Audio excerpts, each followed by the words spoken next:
मैंने पूछा कि कौन से शास्त्र में लिखा है कि लड़कियां कुश्ती करती हैं, तो पापा ने ऐसा बना रखा है कि मतलब हर चीज मतलब जो लड़के कर सकते हैं तो लड़की भी कर सकती है।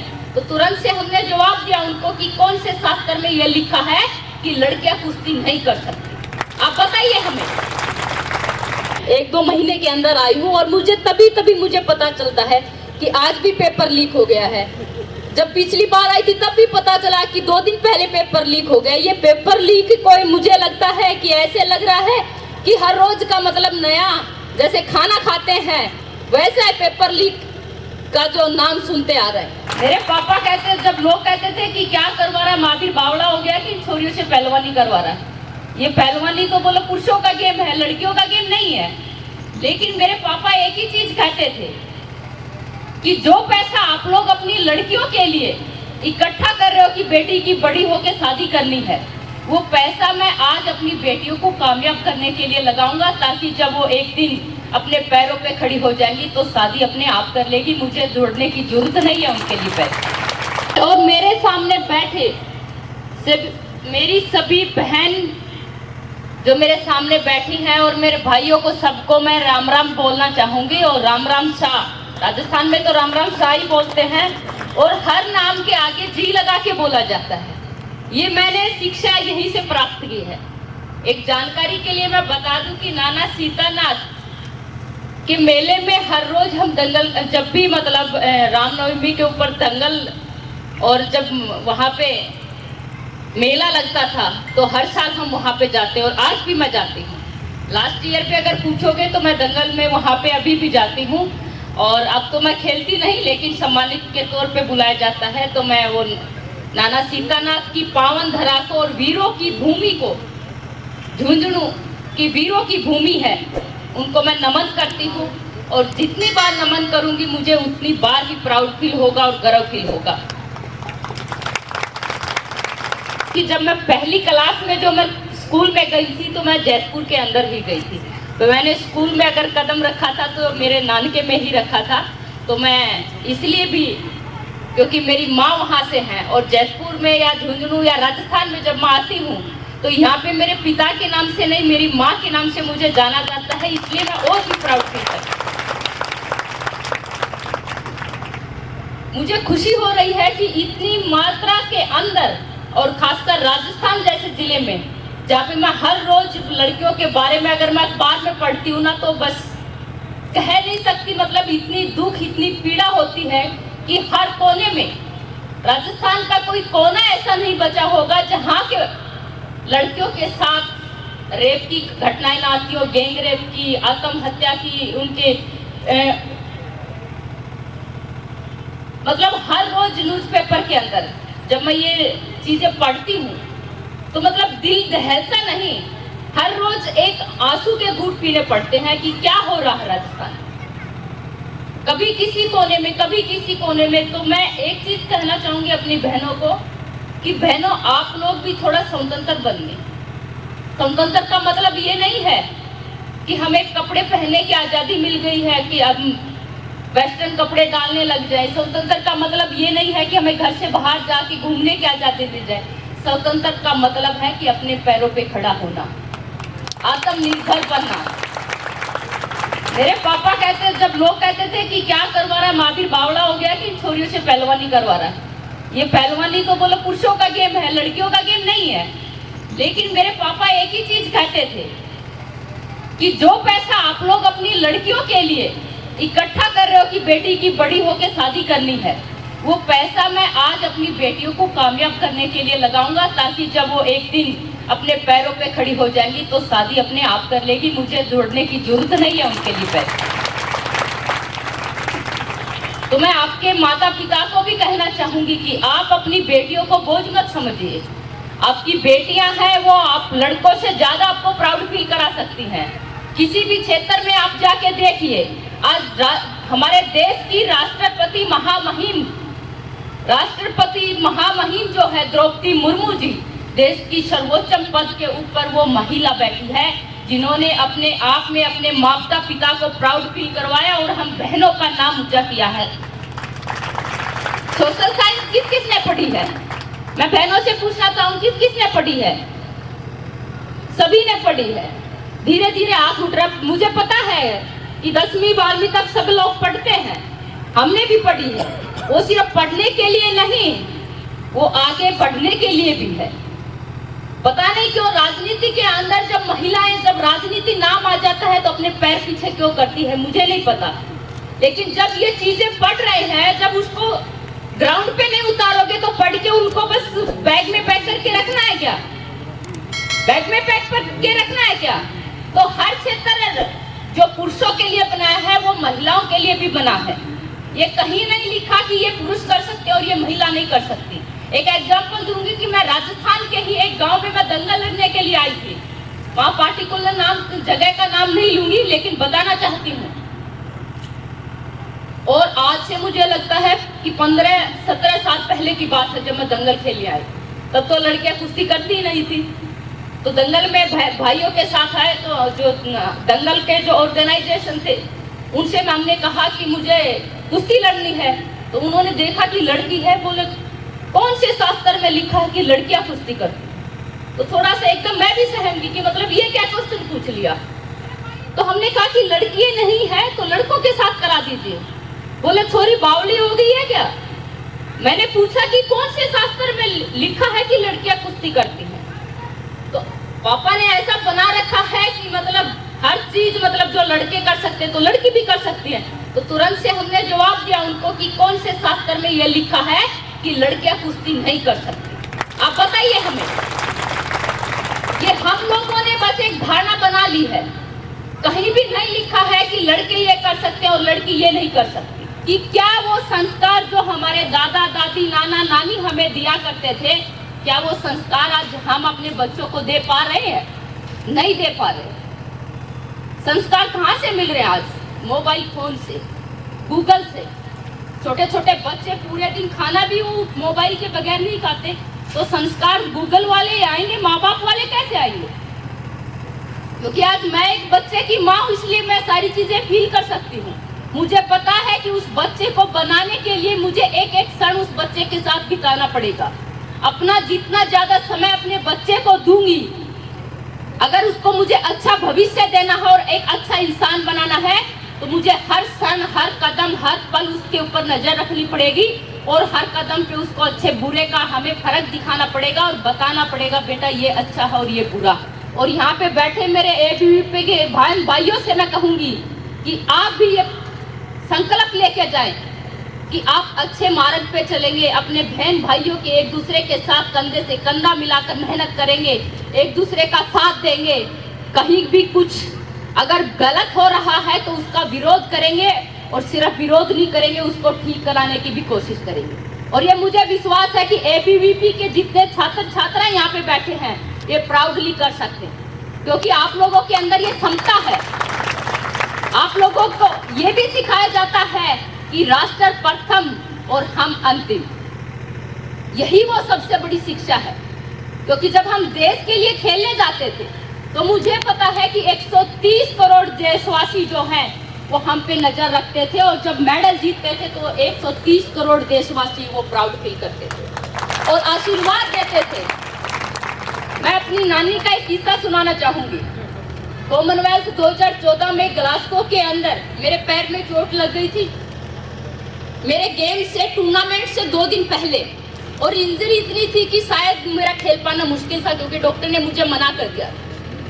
लेकिन वो हिम्मत अगर कहीं से मिली तो मेरे 130 करोड़ देशवासियों से मिली कि मैं उनको रिप्रेजेंट करने के लिए यहाँ पे आई हूँ।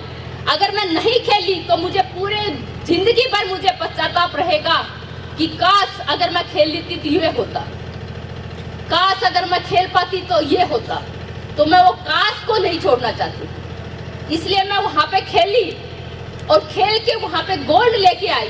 ये हिम्मत मेरे 130 करोड़ देशवासियों ने मुझे दी कि मुझे उनके लिए खेलना है। चाहे मैं हारूं जीतूं, रिजल्ट जो भी रहेगा, लेकिन मुझे खेलना है। खेलूंगी तो चाहे रिजल्ट अच्छा हो बुरा हो, लेकिन मन में एक पश्चाताप नहीं रहेगा कि नहीं काश मैं खेल लेती तो ये होता। तब मेरी नानी का मुझे याद है, मेरे नाना जी ने और मेरे मामा ने बताया कि बोलती रही नानी जब जीती तो बोला आंखों में आंसू और टीवी पर से जाके सर पुचकारने लगी, मेरी बेटी ने देश का नाम कर दिया। तो ये वो प्यार और आशीर्वाद है, ये वो ताकत है कि वो कितने दिल से जुड़े होते हैं। खेल कौन रहा है एक, लेकिन 130 करोड़ वासी कितनी दुआएं देते हैं, कितना आशीर्वाद देते हैं। कहते हैं कि अगर दुआएं असर करती हैं तो बद्दुआएं भी असर करती हैं, इसलिए कभी किसी की बद्दुआएं मत लेना, हमेशा दुआ कमाने की कोशिश करना, और वो दुआ कहाँ पे काम आ जाए आप लोगों को भी नहीं पता चलेगा। राजस्थान में 2 बार अभी मैं 1-2 महीने के अंदर आई हूँ, और मुझे तभी मुझे पता चलता है कि आज भी पेपर लीक हो गया है। जब पिछली बार आई थी तब भी पता चला कि 2 दिन पहले पेपर लीक हो गया। ये पेपर लीक कोई, मुझे लगता है कि ऐसे लग रहा है कि हर रोज का मतलब नया, जैसे खाना खाते हैं वैसा है पेपर लीक का जो नाम सुनते आ रहे हैं। लेकिन एक चीज सोचिए, ये राजस्थान सरकार को, कांग्रेस, हमारे जो अशोक गहलोत जी हैं, उनकी सरकार को सोचना चाहिए कि एक बच्चा कितनी मेहनत करता है। मुझे पता है कि ओलंपिक के लिए हम 4 साल मेहनत करते हैं, इंतजार करते हैं कि कब वो ओलंपिक आए। एक दिन बिताना मुश्किल पड़ जाता है, रातों को नींद नहीं आती है। वैसा ही आप लोग जब विद्यार्थी हो तो पेपर देने के लिए आप लोगों के लिए एक सेकंड, एक दिन भारी हो जाता है कि बस अभी 1 दिन और बचा है, जितनी सारी मेहनत है वो आज ही लगा दूं, और पूरी ताकत लगा के आप पेपर दे के आते हैं और वो पेपर लीक हो जाए। एक तरह से ये लगा लो कि हमारा ओलंपिक कैंसिल ही हो जाए, तो मैं समझ सकती हूँ कि वो दर्द कितना बड़ा दर्द होगा, कितनी पीड़ा होती होगी, कितनी हिम्मत टूटती होगी। जब इस तरह हर रोज पेपर लीक होते हैं तो वो हिम्मत, मुझे लगता है टूट के चकनाचूर हो जाती होगी। तो ये कांग्रेस की सरकार को सोचना चाहिए कि बच्चों के भविष्य के साथ ऐसा खिलवाड़ ना करें। कम से कम बच्चों के भविष्य की तो सोच लीजिए। ये बच्चे जो हैं, आज ये जो विद्यार्थी बैठे हैं, हमारे देश का भविष्य है। आप उनके भविष्य को खराब कर रहे हैं, उनके भविष्य को तोड़ रहे हैं। और सबसे ज्यादा युवाओं का अगर कोई देश है तो वो भारत देश है। और मेरी बहनों से मैं कहना चाहूंगी कि बहनों, छुई मुई बनना छोड़ दो, थोड़ा धाकड़ बनना स्टार्ट कर दो। धाकड़ बनना है ना, हमारी छोरियां छोरों से कम है क्या? ये सिर्फ डायलॉग नहीं है, अपने जीवन में उतारना है। मैं बताना चाहूंगी कि ये धाकड़ शब्द क्यों इस मूवी के अंदर आया है। धाकड़ हैं हम लोग, लेकिन हमें पहचानने की जरूरत है कि कैसे हैं। जब हम घर से बाहर जाते हैं, मोस्ट ऑफ पेरेंट्स एक ही बात कहते हैं कि बेटा घर से बाहर जा रही हो, घर की इज्जत का ख्याल रखना। कहते हैं, सबके पेरेंट्स कहते हैं, मुझे पता है हमारे भी कहते थे। और कहते हैं कि समय से घर पे आ जाना, ये वो कर लेना, वो कर लेना, बेटा किसी से ज्यादा बात नहीं करना है, ये शिक्षा हमें देते। लेकिन मेरे पिता ने इनके अलावा भी एक शिक्षा हमें दी थी। 2 शब्द उन्होंने कहे थे और वही धाकड़पन के शब्द हैं। उन्होंने कहा कि बेटा जा रहे हो घर से बाहर, घर की इज्जत का ख्याल रखना है, लेकिन एक बात साथ में और ध्यान रखना है कि पहले किसी को कुछ बोलना मत और बाद में छोड़ना मत। तो यही वो धाकड़ के शब्द है।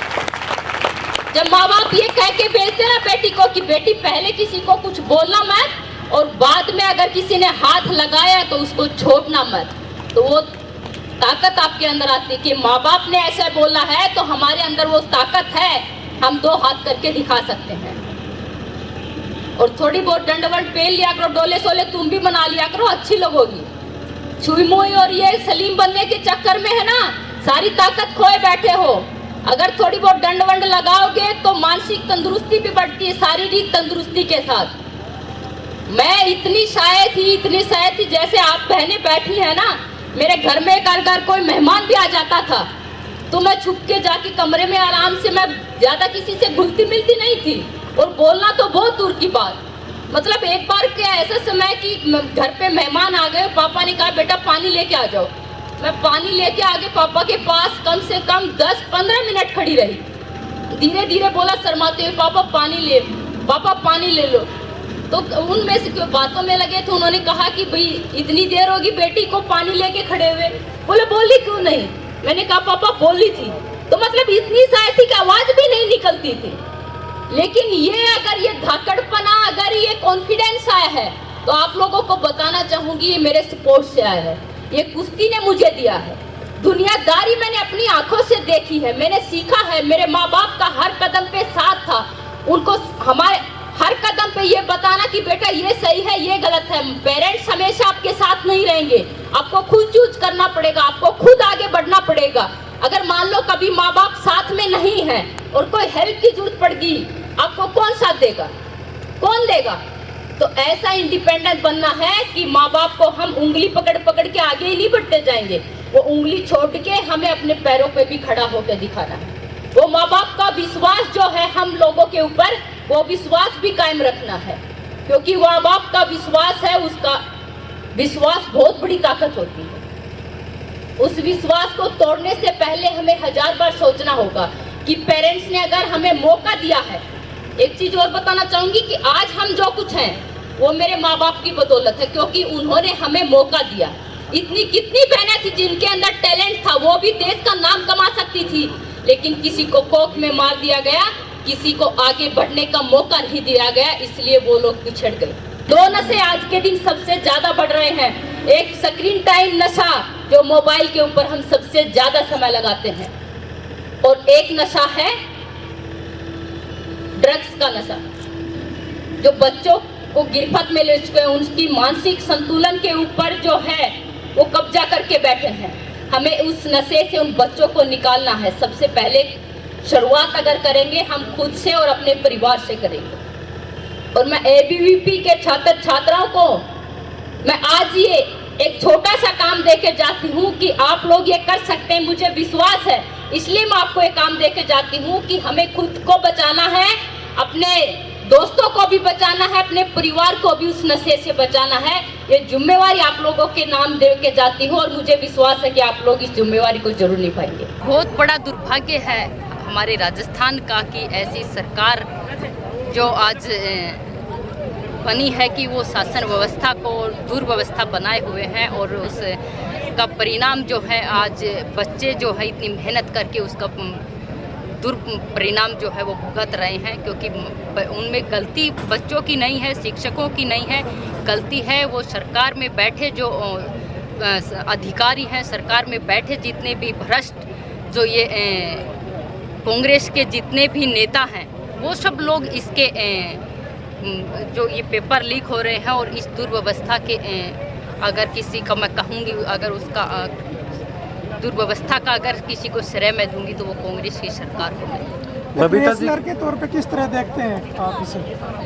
किस चीज़ को आप? जो जिस तरह एक बच्चे तैयारी करते हैं एन वक्त पर देख, रेसलर के तौर पे भी, विद्यार्थी के तौर पर, युवा के तौर पर भी मैं तो हर तरीके से मैं देख के मैं कह सकती हूँ कि ये बहुत बड़ी मतलब बच्चों के भविष्य के साथ खिलवाड़ हो रहा है, क्योंकि मुझे पता है कि एक बच्चा जब पेपर दे के आता है तो वो कितनी मेहनत करता है, उसके लिए हर एक सेकंड जो है, हर एक पल जो है वो बहुत ही मतलब कष्टदायी और बहुत ही ऐसे रहता है कि मोटिवेशन भी होता है, उसमें कहीं ना कहीं डर भी रहता है और कहीं ना कहीं नर्वसनेस भी रहती है, लेकिन फिर भी लोग मेहनत करके आगे बढ़ते हैं। और आजकल जो मैं एक देख रही हूँ कि राजस्थान में आत्महत्या जो है, खुदकुशी जिसको हम बोलते हैं कि बच्चे इस मात्रा में कर रहे हैं, ये उसका भी परिणाम है कि बच्चे इसलिए खुदकुशी कर रहे हैं कि उनका जो जब इतनी मेहनत करके बच्चा पेपर दे के आता और ये पेपर लीक हो जाते हैं तो वो उनके पास कोई चारा नहीं रहता, उनको कोई संभालने के लिए उनके पास, क्योंकि इतना समय मौका नहीं है। कितनी बार आप मौके